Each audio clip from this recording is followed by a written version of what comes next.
The people from the city, they have like a program, it's like a computer. The way what they use the light and they walk different than the people from the jungle. You call the jungle? We are it's like animal, You other side of it's like an eagle, You can see the far away thing. And it's same like a live in the wood, It's like a tiger.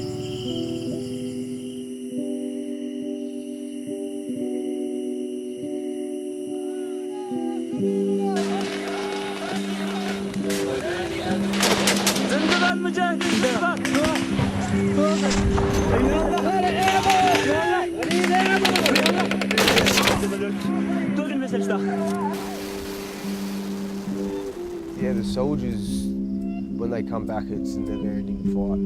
Like for most, getting sent away to war, fight battles for what? For government greed, oil, drugs, for what?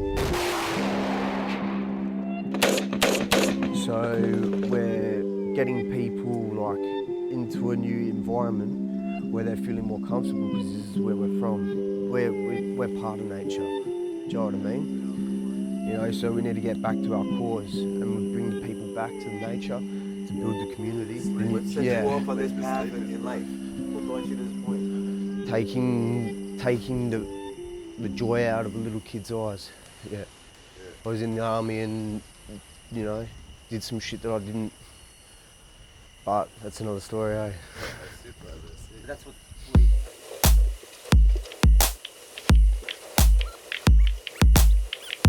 I actually grew up in like one of those church cults that you see on 60 Minutes or Current Affair. Yeah. I questioned everything. It used to drive my parents insane. Cause I knew it was bullshit from the moment I was I could consciously remember. I knew it was bullshit. So I'm gonna test this shit. So I'm 13 and I'm down the front with the pastor's son and we're both praying for the Holy Ghost. We've been praying for fucking weeks, man. And I'm this is bullshit. What the fuck's going on? Why isn't this working, And then one day, he just all of a sudden got the Holy Ghost. But I was listening to it and I'm I've known this kid my whole life. I'm he's making this up.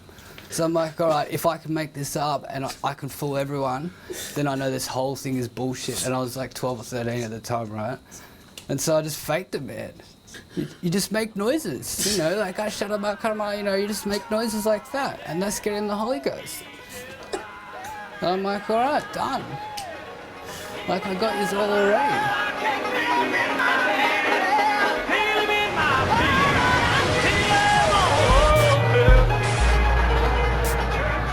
Good evening. Today, our fellow citizens, our way of life, our very freedom came under attack in a series of deliberate and deadly terrorist acts. Yeah, September 11, that was the kicker for me. 14, idealist. Just wanted to do something right, do something good. You feel like you've been chosen to do it, you know what I mean? Because there's so many people that just look around and they choose to look the other way. Make your next move count. Call 13 1901 or visit defencejobs.gov.au today. I went believing Taliban fucking flew planes into the building. This was my reality, right? And I went there believing in it, and it only took me 2 months. I just went bang. A heap of us did it once, we all just went bang, what the fuck are we doing?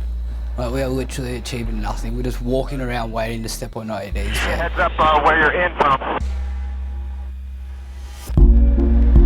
Because they're not hitting us small arms. They're only shooting at us when we're friggin' walking out of villages. So why the fuck don't we just sit up on the top of the mountain and just not do anything? If something happens, drive down. Why do we have to walk through their fucking booby trapped? That's what I said, man. You just accept the fact that you're dead, and it's easier. You just accept it. You're I'm dead, and if I come back from this, then we'll see what happens. But you just don't think about it. All I could think about was, I'm being lied to. I'm being lied to. Well, it was nicknamed Man Love Thursday, and they warned us about it. They're the village elders, they take their favourite boy from the village and they dress him up as a girl, put makeup all over him, you know, and that's his fuck toy for the day, right? And we're like, yeah, okay, Roger. And then you see your first one, you're like, oh, fuck off, you know what I mean? Like, are you serious? It's not just me, but everyone else thinking the same thing, you know? And you tell us we can't do anything about that? I said, how about you tell all the fucking soft cunts to look the other way and we're gonna go over there and beat the living fucking shit out of him, you know what I mean? No, scare the living shit out of him. We'll just fucking kill the cunt. Whatever, man. Like, that's what we're thinking, right? Yeah, we're at war, man. And I'm like, if someone doesn't do something about this, I'm going to. Fuck it, I don't care. And they're like, all right, now we're gonna get you the fuck out of here. Where we came from, out to the desert, to the vehicles to get a good rest. During the patrol, we located an IED. We went static to coal in EOD to dispose of it. Once we were static. Yeah, so my name's Royce, and at the age of 18 I joined the Australian Army. First thing I remember landing there is the smell. The country had a very pungent smell, like the country stunk. And yeah, sometimes you might ask yourself, well, what are we doing, you know, what's the point? But at the end of the day, we were there, we had a job to do, so we were doing it. You can't worry about it, so if you're worrying about dying or something happening, it's gonna eat you away. So I used to just tell myself, if my time's up, my time's up.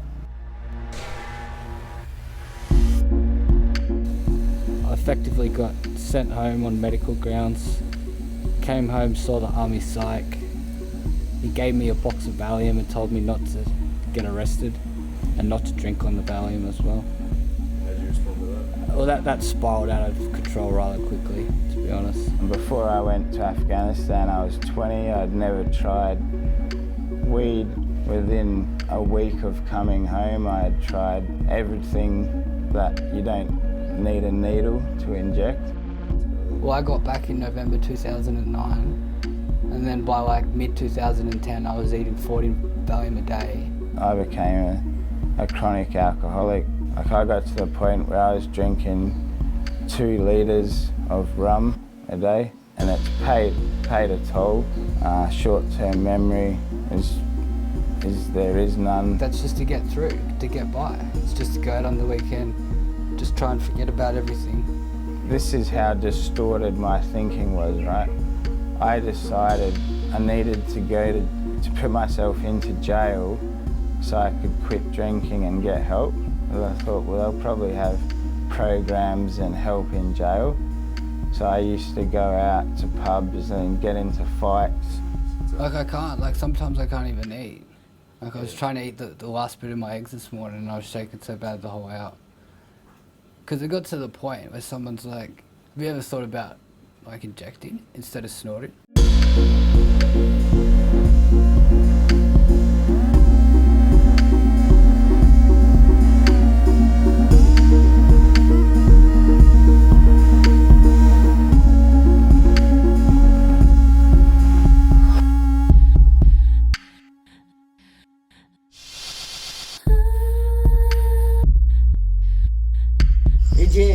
AJ is fucking cool, man. Don't worry about this guy, you know. He's so really peaceful, you know. AJ's a soldier and he's a year older than me. He's ex-Afghan vet. He's building this spiritual home, and he's building this place specifically for soldiers with PTSD. This is for soldiers who know soldiers who are going to say, hey, I've got someone to help you. And it's one of the most magical places I've ever seen, ever, in my life. The sad thing about what we do is that people are very proud and they're very tough. And I don't want to sound silly in saying that because, you know, I don't want to sound macho, or I'm quite humble in what I'm trying to say. Yeah, I think that sometimes people find it very hard to talk about what they have been through. Every day in the country of the working, of the fighting with the money, then here you can chill out, man. What you want to do, man? Enjoy your time, relaxing. There's a Thai shaman, he's a total Rasta, and he takes you on a vision quest, and you drink the potion and you realize what you are.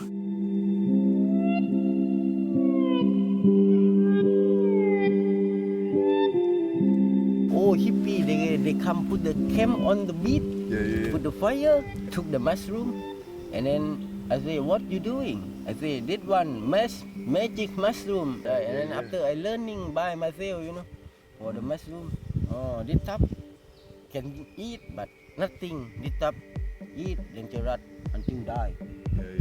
And the corn top, the bad one for the Gold top, the healing one. the frack, AJ probably hasn't explained this, but on the night of the anniversary of these guys, one of the sergeants killed overseas, he actually came here, and he just came here to get a beer, and Nung felt his pain, and he took him down all the way to the water. He walked him all the way along the rocks there, and he took him to a beach, and he taught him meditation for 3 hours. It snowballed into what you see around you now. And he is creating a beautiful thing here. Military members could come, that had served, could come, relax, talk equally, love, and just experience life. And we've been building, we've cleared jungle, we have built a bar, and mate, there's something about it that just, I know, all that tension, all that anger, mate, it just goes. All the soldiers, they are the big team, Then they can enjoy the time from here, These are the guys who are coming out of this war that's been raging for fucking 10 years straight, and no one knows how to deal with this shit. They're using the wrong kind of drugs to deal with this. They're using nothing but boxes and boxes of pills, That's just straight out of tour. That's the army's way of dealing with you. Why not? Why we don't do today? We must to do today, man, because tomorrow, baby, we die. Put money over in the bank, but for nothing, man. You have power, you got your time, you enjoy to do that, let's do, man. Like you can walk your whole life being asleep and not know anything of what's going on really in the world. Or you can open your eyes to the possibilities of dreaming. And dreaming is possible if you allow yourself to be open-minded to it.